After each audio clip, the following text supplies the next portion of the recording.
At 9:27 on the morning of December 13, 1943, Second Lieutenant Philip Adair pulled his Curtiss P-40 Warhawk into a climbing turn over Assam, India, and watched 64 Japanese aircraft materialize through the morning haze 3 miles east. They were heading directly for his base at Dinjan Airfield, 23 years old. 43 combat missions with the 80th Fighter Squadron protecting the Hump airlift. 0 backup. The formation appeared as dark specks against the brightening sky, growing larger with every passing second. Adair was the only American pilot airborne within 100 miles. The previous 8 weeks had been devastating for Allied airfields throughout northeast India. Japanese raids had destroyed 47 transport aircraft on the ground. 112 personnel killed. The pattern was always the same. Bombers arrived at dawn, dropped their payloads, and vanished before American fighters could scramble. The Japanese owned the morning sky. Adair's P-40, nicknamed Lulu Bell and marked with the number 44, carried 650 caliber Browning machine guns and enough ammunition for approximately 12 seconds of sustained fire. The enemy formation consisted of 24 Mitsubishi Ki-21 Sally bombers escorted by approximately 40 Nakajima Ki-43 Oscar fighters, arranged in layers above and below the bomber stream. Intelligence reports indicated that similar-sized raids in Burma had achieved 90% hit rates on undefended airfields. Below him, Dinjan Airfield housed 14 C-47 transport aircraft loaded with critical supplies for Chiang Kai-shek's forces in China. A field hospital was treating 63 wounded soldiers. Fuel stocks sufficient to support Hump operations for 11 days sat in storage tanks along the runway perimeter. If the bombers reached the field unopposed, the damage would cripple Allied supply operations over the Himalayas for weeks. The nearest friendly fighters were 38 minutes away at their base in Jorhat. Adair checked his fuel gauge, full internal tanks, 180 gallons, approximately 90 minutes of flight time at combat power. The Japanese formation was 3,000 feet below him, moving at 240 miles per hour toward the airfield. Standard doctrine called for fighter pilots to wait for reinforcements when outnumbered more than 5 to 1. Adair had 64 to 1 odds. He could radio for help and shadow the formation until support arrived. By then, the bombs would already be falling, or he could attack alone and try to disrupt their bombing run. Adair pushed the throttle forward. His Allison V-1710 engine responded immediately, the manifold pressure climbing to 54 inches. The P-40 accelerated to 320 miles per hour. He positioned himself 4,000 feet above the bomber formation, coming at them from the south with the sun behind him. The Oscars hadn't spotted him yet. Their attention was focused forward on the target. He had one advantage: surprise. The Japanese pilots expected fighters to meet them near the target, not 20 miles out. Adair planned his attack vector: hit the lead. Bomber formation first. Ignore the fighters initially, break their bombing accuracy, make them scatter, force them to abort the run. If you want to see how Adair fought 64 Japanese aircraft alone, please hit that like button. It helps us share more forgotten stories like this one. Subscribe if you haven't already. Back to Adair. The lead Sally bomber group flew in tight formation, 6 aircraft arranged in 2 Vs of 3. Adair rolled inverted, pulled the nose down, and dove at the bombers from their 7 o'clock high position. His airspeed built rapidly: 360 miles per hour, 380, 400. The P-40's Allison engine screamed at full power. Range closed fast. The bomber crew still hadn't seen him. At 800 yards, he opened fire. His 50s hammered. Tracers arced toward the lead bomber. Rounds walked up the Sally's left wing. Fabric tore. Metal sparked. The bomber's port engine erupted in orange flame. Black smoke poured from the cowling. The formation broke. Bombers scattered left and right, their tight V dissolving into chaos. Adair pulled up hard. 7 Gs crushing him into his seat. He rolled right. 40 Oscar fighters were diving toward him. The Nakajima Ki-43 Oscar was one of the most maneuverable fighters in the Pacific Theater. Powered by a Nakajima Ha-115 engine producing 150 horsepower, it could reach 329 miles per hour at 13,000 feet and execute turning circles tighter than any American fighter. The Oscar's butterfly combat flaps allowed it to bleed speed rapidly in turns without stalling. Japanese pilots exploited this advantage ruthlessly. In the previous 6 months, Oscars had shot down 63 Allied fighters over Burma and northeast India. Adair's P-40N was faster in a straight line, but couldn't match the Oscar's turn rate. The Warhawk's Allison V-17-10-81 engine generated 1,240 horsepower at 3,000 RPM, giving the aircraft a maximum speed of 378 miles per hour below 12,000 feet. But in a sustained turning fight, the heavier American fighter would lose energy faster than the lightweight Japanese aircraft. Standard P-40 tactics against Oscars were simple. Never turn with them. Use speed. Hit and run. Extend away. Reset. Adair couldn't extend away. If he fled, the bombers would reform and complete their attack run on Dinjan. He had to keep pressure on the formation, keep them scattered, keep them nervous, even if it meant fighting 40 Oscars alone. The first 4 Oscars came at him in a loose finger 4 formation from his 10 o'clock high. Adair rolled left, pulled the nose up, and fired a 2-second burst at the lead fighter. 50 caliber rounds missed high. The Oscar broke right. Its wingman followed. Adair reversed, diving away to maintain speed. 2 more Oscars dove from above. He saw them at 400 yards, pulled into a climbing left turn, fired again. No hits. His ammunition counter showed 800 rounds remaining across all 6 guns, approximately 6 more attacks at his current rate of fire. Behind the fighter screen, the Sally. Bombers were attempting to reform. 3 groups of 6 aircraft each were closing back into formation. If they achieved their bombing V again, they would press the attack. Adair had perhaps 90 seconds before they reached their release point over Dinjan. He rolled out, shoved the throttle to the stop, and dove toward the bombers again. 8 Oscars followed him down. The P-40 accelerated to 405 miles per hour in the dive. The Oscars couldn't match that speed. Adair opened the gap, pulled out at bomber altitude, and lined up on the right-hand Sally formation. Range 300 yards. He fired. Tracers converged on the lead bomber's right engine. The Mitsubishi Ha-101 radial engine exploded in a fireball. The bomber rolled right, streaming fire and debris. Its wingman broke formation to avoid collision. Adair kicked rudder, skidded left, fired at another Sally. His rounds punched through the bomber's thin fuselage skin. The Ki-21 had no armor protection for the crew, no self-sealing fuel. Tanks. Designed in 1936, it was obsolete by 1943 standards, but it could still carry 2,150 pounds of bombs, enough to destroy everything on Dinjan airfield. The Oscar fighters were closing again, 12 of them this time. Adair's fuel gauge showed 162 gallons remaining. His ammunition counter read 650 rounds. The bombers were 19 miles from Dinjan. He had perhaps 4 minutes before they reached drop range. Then his engine started overheating.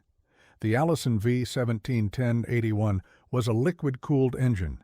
Coolant circulated through passages in the cylinder heads and block, absorbing heat from combustion, then flowed through a radiator mounted beneath the fuselage. At combat power settings above 50 inches of manifold pressure, the engine generated extreme temperatures. The coolant system was designed to handle sustained operation at those settings for approximately 20 minutes. Adair had been running at full power for 11 minutes. His coolant temperature gauge showed 230 degrees Fahrenheit, normal. Operating temperature was 210. At 250, the engine would begin to fail. He had 3 options: reduce power to let the engine cool, abandon the attack, and return to base, or continue fighting and risk engine failure over hostile territory. The Sally bombers were 17 miles from Dinjan, still within bombing range, still a threat. Adair kept the throttle forward. Two Oscars came at him head-on. Closing speed exceeded 600 miles per hour. Both fighters opened fire at 500 yards. Adair saw their muzzle flashes, 7.7 millimeter tracers, walking toward his nose. He fired back. His heavier .50 caliber rounds carried more energy and reached farther. At 350 yards, his rounds hit the left Oscar's engine, cowling. The lightweight fighter shuddered, broke left, trailing white coolant vapor. Its wingman followed. Adair rolled right and dove. His coolant temperature hit 240 degrees. The Sally bombers were 15 miles from target. Two formations of 6 aircraft each had reformed into bombing Vs. The third formation was scattered, 3 bombers struggling to rejoin. Adair went for the lead formation again. 6 Oscars tried to intercept him. He dove past them at 390 miles per hour, too fast for them to follow. At bomber altitude, he leveled out and opened fire on the lead Sally. His first burst hit the bomber's right wing root. The wing structure failed. The outer panel folded upward and tore away. The Sally rolled inverted and entered a spin. No parachutes. The crew rode it down. The formation broke again. Bombers scattered in 3 directions. Their bombing accuracy was destroyed. Even if they dropped now, their bombs would be spread across miles of jungle instead of concentrated on the airfield. Adair pulled up hard. His coolant temperature gauge showed 248 degrees. The engine was running rough. He could feel vibration through the control stick. Detonation was starting in the cylinders. Pre-ignition from excessive heat. If he didn't reduce power soon, the engine would seize. 8 Oscars dove on him from above. He saw them late, rolled left, too slow. 7.7 millimeter rounds punched through his right wing. Fabric tore, metal buckled. 1 round hit his right aileron control rod. The aileron response went mushy. He needed more right stick pressure to maintain level flight. Another burst walked up his fuselage.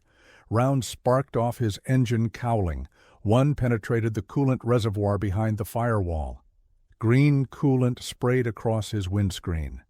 The engine temperature gauge climbed past 260 degrees. Steam erupted from the cowling seams. His oil pressure dropped. The Allison was dying. Adair chopped the throttle. The engine RPM fell from 3,000 to 2,400. Not enough power to maintain altitude. The P-40 started descending, 1,000 feet per minute, then 1,500. The Oscars were circling above him, waiting. Then his engine caught fire. Fire in a liquid-cooled aircraft engine follows a predictable sequence. First, burning coolant vaporizes and ignites. The flames spread.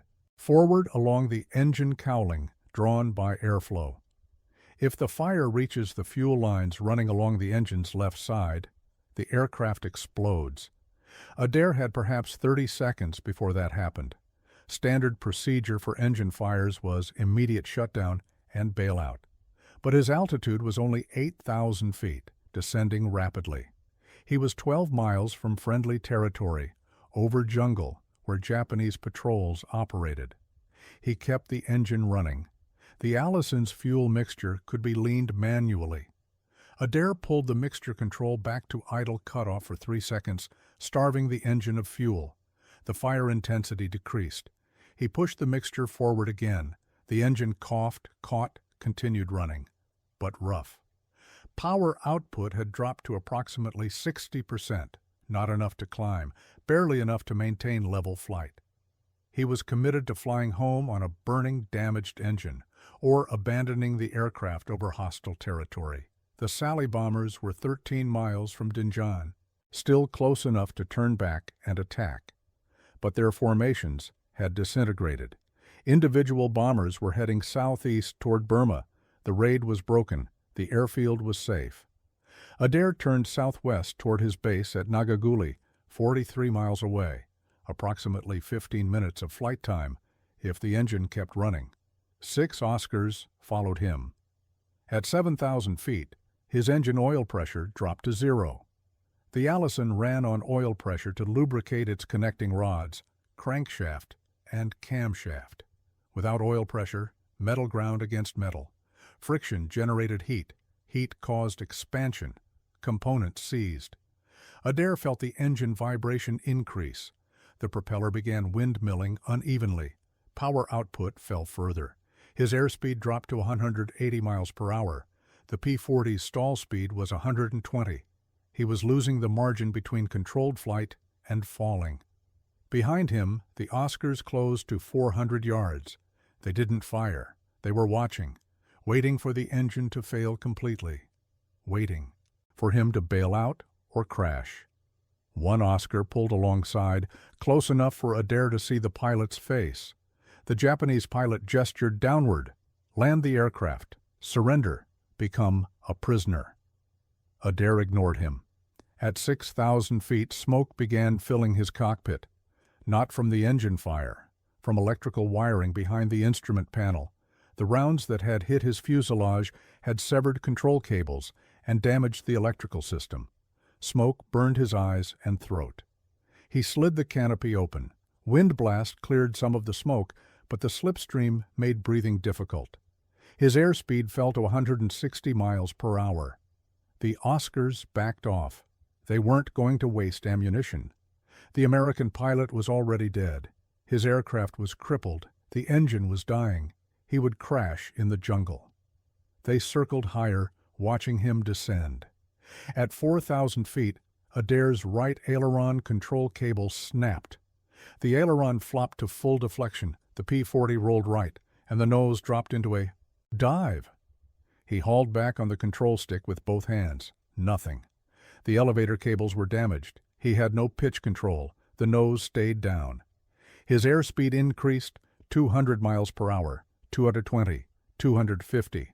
The jungle rushed up at him. Altitude 3,000 feet, 2,500, 2,000. He was going to crash. Then he had an idea. The P-40's damaged aileron was forcing the right wing down. The broken elevator cables left the horizontal stabilizer in a nose-down position. Gravity and aerodynamic forces were pulling the aircraft into an uncontrolled dive. But aerodynamics work in both directions. If Adair rolled the aircraft inverted, the damaged aileron would force the right wing up instead of down. The elevator stuck in nose-down trim would push the tail down, lifting the nose up. Flying upside down would reverse the control inputs. The damage that was killing him right side up might save him inverted. At 1,800 feet above the jungle, Adair rolled the P-40 completely inverted. -1G, pressed him against his shoulder straps. Blood rushed to his head. His vision turned red around the edges. The fuel system, designed for positive G loads, struggled to feed fuel to the engine inverted. The Allison coughed, sputtered, nearly quit. Then caught again, running rough but producing power. The nose came up. The descent slowed. At 1,200 feet, the P-40 leveled out, flying upside down at 140 miles per hour. Adair held the inverted attitude for 40 seconds. His airspeed increased to 160. He was climbing slowly, 50 feet per minute, but climbing. Then the fuel starvation problem returned. The engine began cutting out. He rolled right side up. The damaged controls immediately pushed the nose down. The P-40 descended again, 600 feet per minute. Adair waited until he lost 300 feet, then rolled inverted again. The nose came up. He climbed 200 feet before fuel starvation forced him to roll upright. The pattern repeated, upside down to climb, right side up to let fuel feed properly. Flip, climb, flip, descend, flip, climb. The 6 Oscars circling above watched this impossible display. An American P-40 with a burning engine and damaged controls, flying alternately inverted and upright, refusing to crash, clawing for altitude with the determination of a wounded animal refusing to die. One Oscar dove to investigate. Adair saw him coming, rolled inverted to gain altitude, then rolled upright directly at the Japanese fighter. The Oscar broke away. The American pilot was either insane or desperate. Either way, the Oscars decided not to engage. They turned east toward Burma. Adair continued his rolling climb toward Nagaguli. His fuel gauge showed 83 gallons. His oil pressure gauge showed 0. The needle had been pegged at 0 for 9 minutes. The engine should have seized by now. Connecting rods should have welded to the crankshaft. The fact that it still ran defied mechanical logic. The Allison was running on momentum, friction, and whatever microscopic oil. Film remained on its internal components. His altitude reached 3,000 feet, then 4,000. The base at Nagaguli was 21 miles southwest, approximately 11 minutes away if he maintained current speed. His coolant temperature gauge no longer registered. The needle had melted off at some point. Smoke still poured from the cowling, but the flames had died down.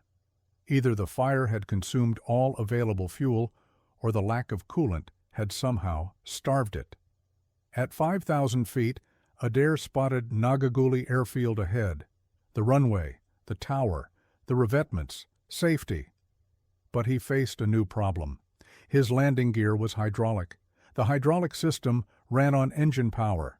His engine was producing minimal power and might quit completely any second. If he lowered the gear and the engine died, he would crash short of the runway with the gear down. If he kept the gear up and tried a belly landing, the impact might rupture his remaining fuel tanks. The aircraft would burn.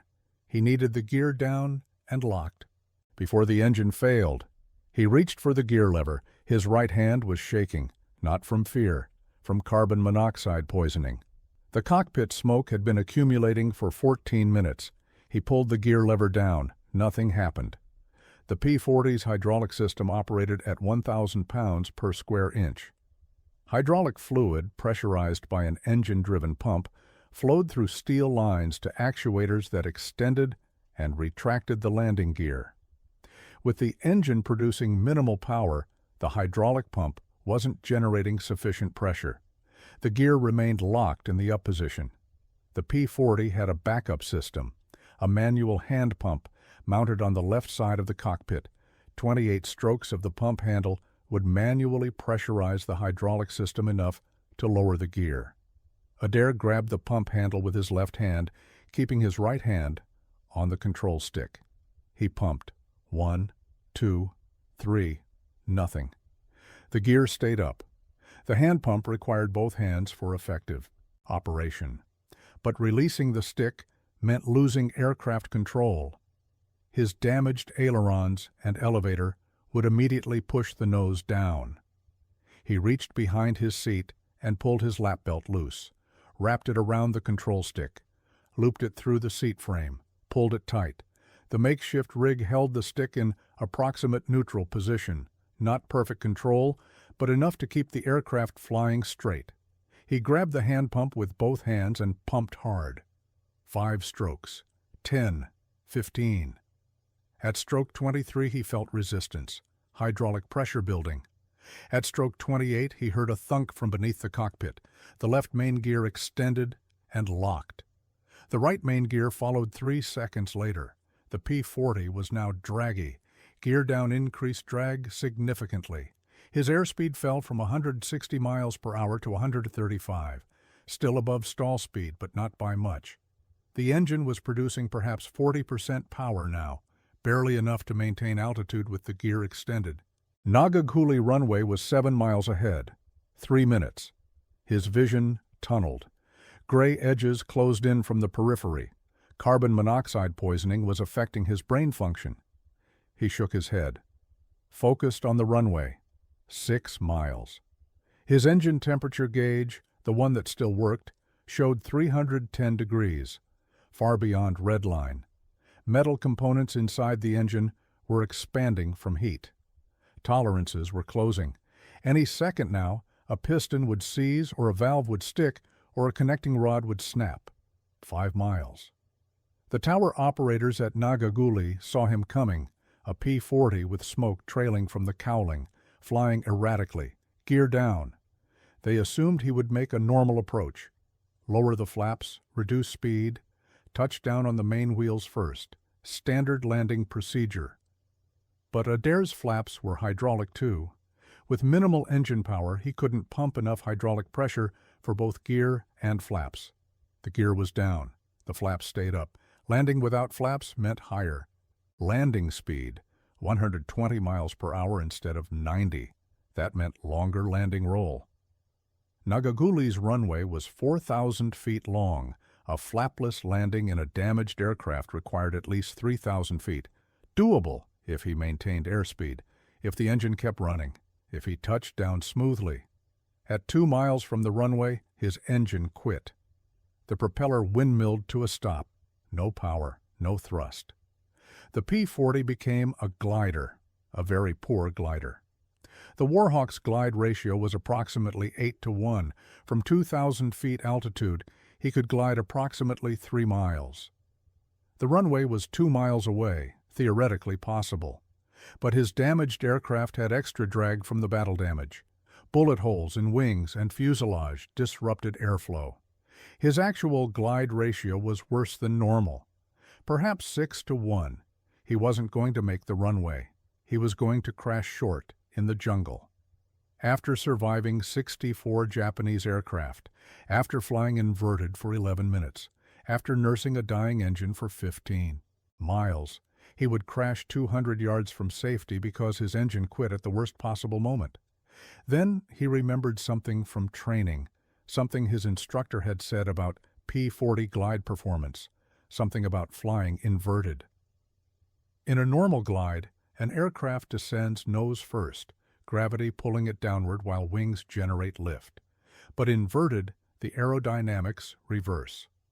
The wings camber, designed to generate lift upward when right side up, generates downward force when inverted. However, at specific angles of attack, this reversal creates less drag than right side up flight.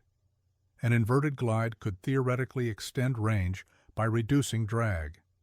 The principle had been mentioned briefly during training. No instructor expected pilots to actually use it. Adair had nothing to lose. He rolled inverted at 1,800 feet 1 mile from the runway. Blood rushed to his head. His vision reddened. He held the inverted attitude, watching the jungle pass beneath him or above him. Perspective became disorienting. The airspeed held steady at 125 miles per hour.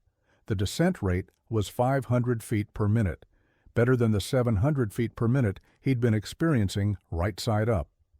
The tower operators at Nagaguli saw an inverted P-40 approaching with landing gear extended. Gear down while inverted was aerodynamically wrong, structurally stressful. The gear doors, designed to handle air loads from below, were now subjected to loads from above. But the gear held. The P-40 continued its inverted approach. On the ground, a crew chief named Technical Sergeant Robert Martinez watched through binoculars. He saw the inverted aircraft, saw the gear extended, saw smoke trailing from the engine. His first thought was that a Japanese pilot had stolen a P-40 and was attempting to strafe the field. Martinez ran toward the nearest .50 caliber machine gun position. 3 other ground crew followed him.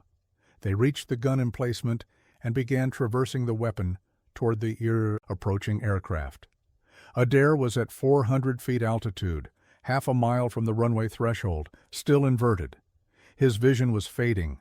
Gray tunnels closed in. Carbon monoxide and negative G-forces were shutting down his brain. He had perhaps 20 seconds of consciousness remaining. He needed to roll upright, line up with the runway, and land. But if he rolled upright too soon, the damaged controls would push the nose down and he'd crash short. If he rolled too late, he'd overshoot the runway. At 200 feet altitude, 300 yards from the threshold, Adair rolled right side up. The damaged aileron immediately pushed the right wing down. He countered with left stick, fighting the aircraft, forcing the wings level. The nose wanted to drop. He pulled back on the stick. The broken elevator cables gave him partial control. Not much, just enough. The P-40 descended toward the runway at a steep angle, nose high, wings wobbling. Martinez's gun crew tracked the aircraft. The P-40 was definitely damaged. Smoke poured from it. It might be friendly. It might be enemy. In 3 seconds, the aircraft would cross the runway threshold. Martinez had to decide, shoot or hold fire. He held fire. Adair crossed the threshold at 90 feet, descending rapidly, too fast, too steep. The P-40 dropped the last 90 feet in 4 seconds. The main wheels hit the concrete runway hard, 7G impact. The gear struts compressed fully. The tail wheel slammed down. Metal shrieked. The right main gear collapsed. The right wing dropped. The wingtip hit the runway and dug in. The aircraft ground-looped right, spinning 180 degrees, throwing up sparks and concrete fragments. It skidded backward for 200 feet and stopped. Smoke billowed from the engine compartment. Fire crews raced toward the aircraft. Adair sat motionless in the cockpit for 12 seconds.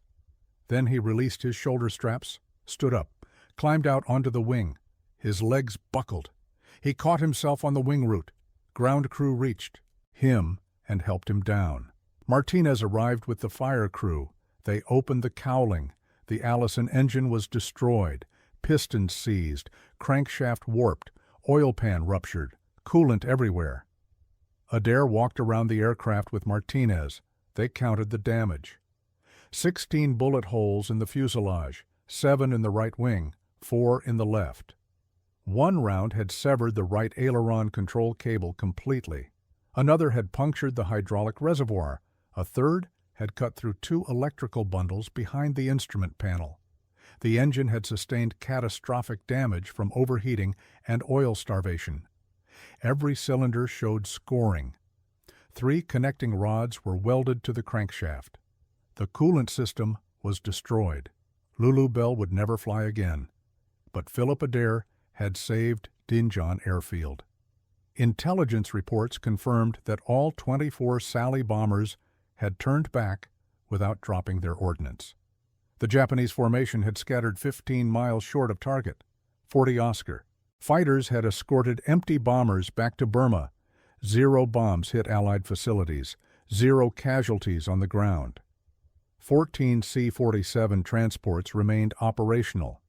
The Hump airlift continued without interruption. On December 16, 1943, 3 days after the mission, 10th Air Force Headquarters interviewed Adair about the engagement. He described the attack sequence, the inverted flying technique, the landing approach. Flight surgeons examined him. Carbon monoxide levels in his blood were still elevated 72 hours after the mission. They determined he had been flying with severe poisoning for the final 11 minutes of the flight. That level of impairment should have rendered him unconscious. He had somehow remained functional through will alone. On January 8, 1944, Lieutenant General Joseph Stilwell, commander of U.S. Forces, China-Burma-India Theater, presented Second Lieutenant Philip Adair with the Silver Star. The citation read, "For gallantry in action against enemy forces on December 13, 1943, when Lieutenant Adair, flying alone, engaged and disrupted a formation of 64 enemy aircraft attacking Allied installations, continuing his attack despite severe aircraft damage and personal injury, thereby preventing destruction of critical supply facilities."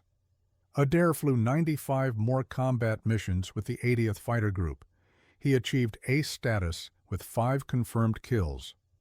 On his final mission in July 1944, he shot down 2 Ki-43 Oscars over northern Burma. He returned to the United States in September 1944, survived the war, and remained in the Air Force for 30 years. He retired as a full colonel in 1971. The 80th Fighter Group, the Burma Banshees, continued operations until August 1945. The unit destroyed 413 Japanese aircraft in aerial combat and 147 on the ground. They lost 63 pilots killed or missing. Their death's head skull insignia became one of the most recognized markings in the China-Burma-India theater. The P-40 Warhawk never achieved the fame of the P-51 Mustang or P-47 Thunderbolt. It was slower than both. It couldn't fight effectively above 15,000 feet. By 1943, it was considered obsolete. But in the hands of determined pilots like Philip Adair, the rugged Curtiss fighter proved what mattered most in combat: wasn't the aircraft's specifications. It was the courage and skill of the pilot flying it.